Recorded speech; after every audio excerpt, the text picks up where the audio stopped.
Hello brothers! ఈరోజు విషయం వచ్చేసి మన ఆలోచనలు ఎలా ఉంటాయో ఆలోచన మీద చెప్తున్నానన్నమాట. నిన్న మొన్నటి నుంచి చాలామంది ఇల్లు కడుతుర్రు గదా!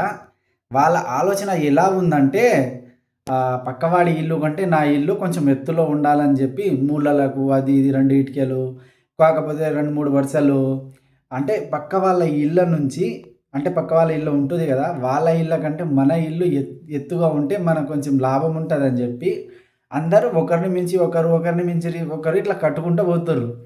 తీరా జూస్తే ఆ లాస్ట్‌కి చిన్నవాడి ఇల్లు ఉంటది సూడు. అది చిన్నగానే ఉంటది. కాకపోతే వాడి దగ్గర అన్నీ ఉంటాయి. వాడే బెస్ట్. ఈడు ఒకరిని మించి ఒకడు కట్టుకుంటూ పోతుర్రు గదా!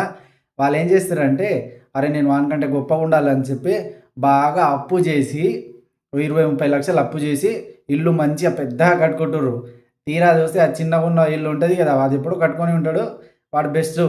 ఈడు పెద్దగా కట్టిన వాళ్ళ ఇల్లు వాడు అప్పు చేసి, ఏదో చేసి వాడిని మించి ఉండాలని చెప్పి కడతాడు. కాకపోతే అప్పుల పాలవుతాడు. మీరు గూడా ఇలాంటి ఆలోచన ఉన్నవాళ్ళు ఉంటే కామెంట్ చేయండి నాకు. Thank you.